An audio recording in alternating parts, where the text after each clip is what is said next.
What's good, YouTube? Man, if you are seeing this, is this because I have relapsed? I'm not gonna get into how I relapsed, but it happened. Um, am I a failure?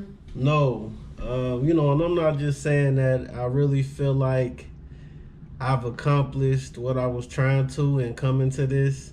If you're wondering, I made it to 45 days, so that's a good 5 weeks going into my 6th week. I stumbled. In the future, I might go up, to do this challenge again. But I want to share with y'all a few things that I learned. So I really feel like this journey was very beneficial. I learned a few things, just to let y'all know, I do study the Bible. I am a Christian. Just so to start the lesson, I really learned from a verse in Proverbs 5:23. And it states, he will die for lack of control. He will be lost due to his great foolishness. This really means a lot because it's really everything that I've been trying not to do. It's why I started this journey, is because I feel like in my life I needed obedience. As everybody else, I really feel like that life is all about control. Being a man is all about control. Being a successful person, all of that. Great control is needed. So that's really why I started this whole thing. I only made it 45 days out of 90. So I didn't get to do my goal, but I got what I wanted out of this. I've was able to fight all my demons. I was able to get in control. And I really just want to take this video to kind of help anybody trying to get control in their life, and anybody, trying to bring obedience to what they doing. Because that verse means a lot. Proverbs 5:23. When it talks about, he will die, it can be talking about literally a person dying, but it can also talk about, your purpose dying, you not being able to complete your mission.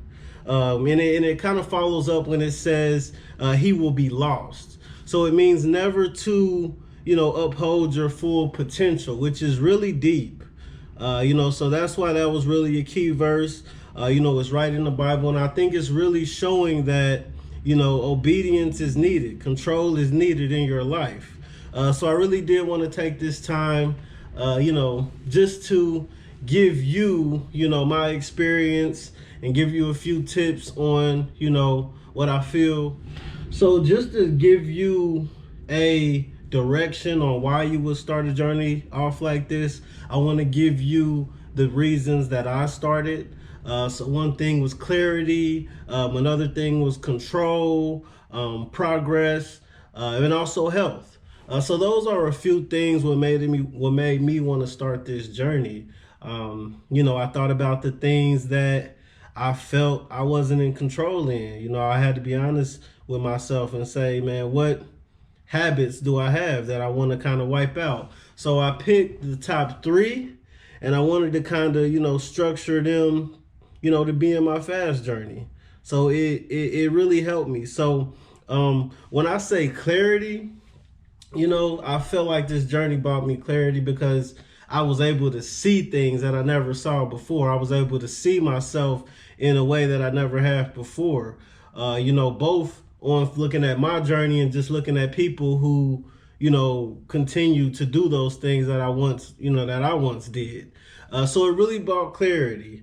And not just that, I was just able to see, how productive I could be, when I do put certain things down and I do have to, use my energy for more positive things. Last, I feel like health wise, I really wanted to see how, the fast would impact my body. And I really can tell that, not drinking for that amount of time, it's helped with my breathing. It's helped with, mucus. It's helped with my sleeping, and it also helped with my workout. I'm just able to be more productive, in routines and, in reading and just really everything overall. So if you really want to kind of have obedience in any of those areas that I named, this would be a perfect fast for you. Um, After this, I'm going to give a few things that I feel like you need to do before you start a fast like this. I know looking at this video, it makes it seem like I just jumped out and did 45 days. I did not. It did take practice. It took, me doing a lot of exercises, me, having a lot of failed attempts to where I was finally able, to go, a longer term. So, I do feel like these things that I give you will be key. You can try them if, you need help with your fast. If not, that's okay as well. Keep in mind, your fast could be totally different from mine. So your bad habits could be something else, but you can try to align the tips that I'm giving you to that same thing, and hopefully it'll work for you as well. Okay, so I'm gonna give you 5 tips, that'll help you start a fast. Number 5, keep busy, keep working. You don't even realize how much time passes when you put together a to-do list and you check things off. With me, I was going to the gym every other day. If I wasn't at the gym, I was reading. So I was into my stock market book. And I was just trying to find out the different definitions of things. But I kept myself busy outside of work. So, of course, at work, I was busy doing work. But outside of work, I was either at the gym or I was either reading a book, And I think that really helped me because I wasn't able to, be on autopilot. I wasn't able just to be thinking about all these different things, that could potentially knock me off of my goal because I was too focused. So if I cleaned the house, I would, think of something else to clean. I would go clean the car. If I did that, I would, go shopping, try to find, future things for my house. Or, I would, go work on my car, or go look at something that, could benefit me. But I kept my mind going. I kept myself busy to the point I start to lose track of time and go, man, we done came this far already. So I think that's really a key thing. And one of my best tips to you. And very important, you got to cut the people that are against your fast, And, you will talk about it. People will notice your switch up. And depending on what their stance is towards what you're doing, you'll have to cut them off for that time being. You just can't be around people that are against what you're trying to do. So I think you can use that in anything you're trying to do or any goal you're trying to achieve. If you got that voice, in the background, kind of throwing negative comments at you, you really got to cut that off because you're already going against temptation. You're already going against something that's very hard to do. So to have a friend or somebody who's not acting like an ally or not acting like they're for your cause, that just makes it, that hard for you. And I'll use an example. It's like lifting weights, if, you're used to lifting 160 pounds and then one day you decide to lift 200 pounds, you don't want your friend throwing the weights down on you. You don't want them pressing the weight down, giving you more pressure. You don't want any resistance because the weights are already giving you, that pressure, So look at it just like that. Anybody that's in your way, you're already going through a lot. You're already trying to break that force field. You don't need people, not catering to that. So you just got to cut them off, man. I don't think it's a personal thing. I think it's really just something that you have to do. It's what successful people do when they try to get to one place to another. So just know that don't look at it as personal. I would look at it more as business. I would look at it, more as progression. And again, think about it. If you do have company, you want that company to cater to your success. So you want that person to be wanting you to do, the best you can do for yourself. And if they can't, then, you just got to kind of back up for them while you got to back up from them while you're on your journey. I mean, that's just what it takes to succeed. So that's my number 4. Number 3, I say do some kind of exercise. It could be anything. It could be sit-ups, it could be push-ups, it could be just taking a walk. And I say that because exercises really helps you naturally get out of your head. I know you hear a lot of people talking about anxiety and different things like that. The key to anxiety is to get outside of your head, outside of your thoughts. You want to be in the present moment. Nothing like exercising can make you feel like you're in the present moment. Because if you ever noticed, 2-3 minutes are not that long. But if you're not used to running, try to run 2 or 3 minutes and you'll see how long that time really is. But it's because as you're actively moving your body, as you're actively, having your blood flow, you're in the present moment. You're feeling every second of that 2 to 3 minutes. And what that does is it gets you out of your head. Now, you might be asking yourself, well, why are we trying to get out of our head, Trey? Well, that's because that's where all the demons lie. That's where all the habits are. It's a mind thing. It's in your head, So when you're exercising, you're in the present moment, You got to, be for the current time. So that's really that all this is. It's a mind game. I say, have an exercise because while you're on this journey, you're going to need to be in the present moment.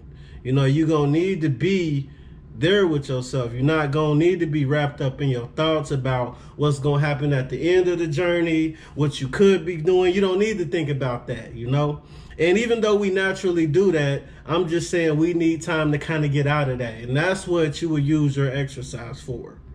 Two, I kind of touched on it in number 3, but number 2 is take it a day at a time. And what this means is it's focusing on that current day. Don't think about day 45. Don't think about day 100. Think about day right now. What do you need to do to make it through that day?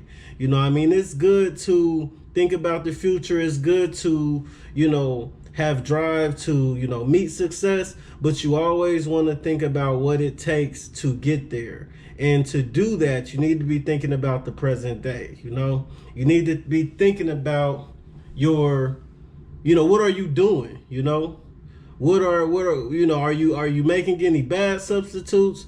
Are you noticing any triggers? What do you need to do to get through the day to help you with your fast? So you really got to think about that. A good way that I did this is I wrote things down. I thought about it. I said, hey, I'm not getting on Facebook anymore. So what am I doing mostly on my phone? I looked at my phone activity and I was getting on YouTube more. I was reading ebooks more.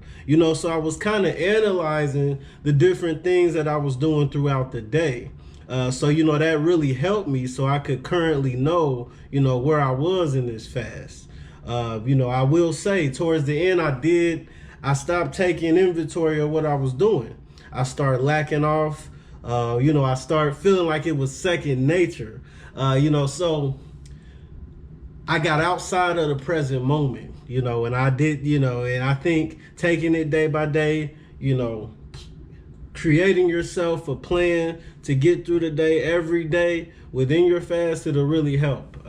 So that's another thing. So take it day by day. The finish is exciting.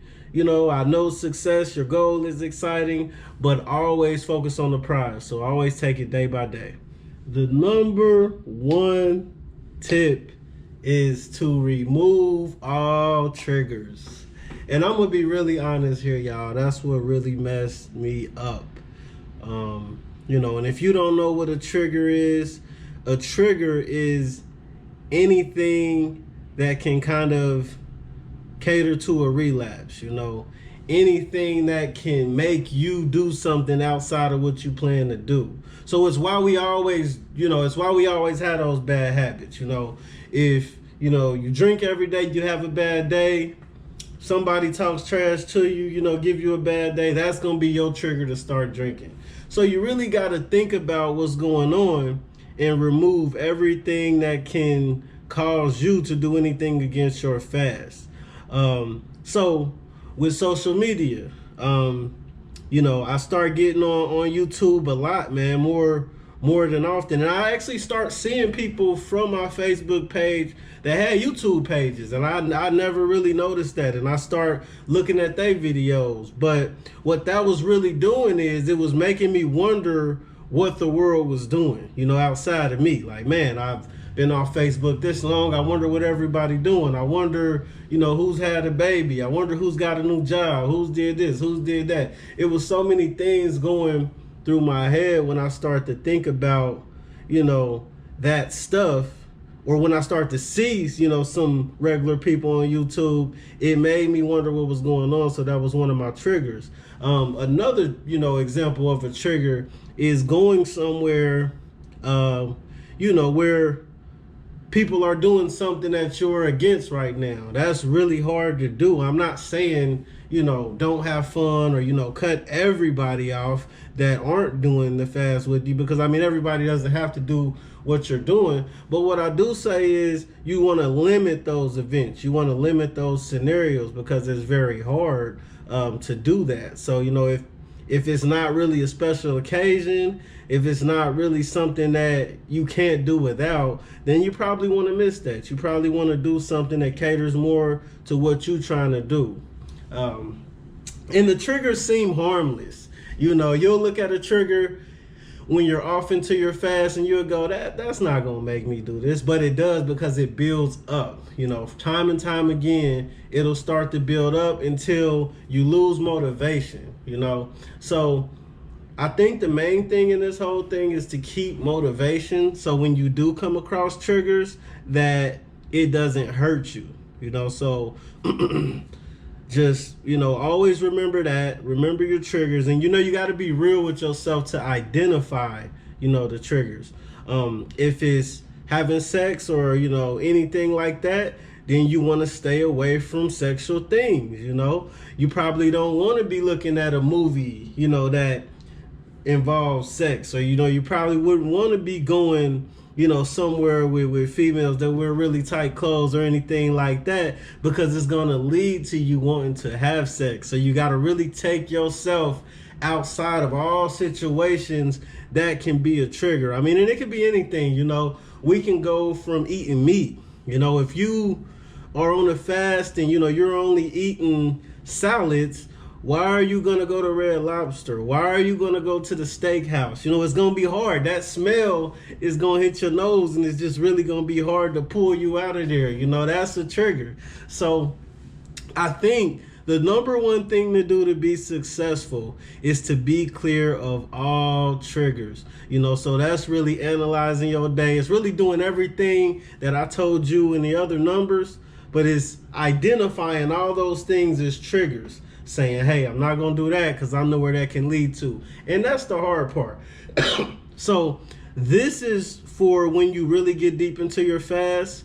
You really want to start analyzing different things like that, because your motivation is going to leave. Once you do a fast and you get, far in, you're going to feel like it's second nature, but it's not. So that's going to make your motivation die. Okay? So that's really all that I got for y'all. This is not the last you're going to see of me. I do want to do some other things, with the YouTube channel. I want to discuss different topics. I really like doing this. It's like therapy to me. It's fun. Let me know if y'all want to hear something different, or you got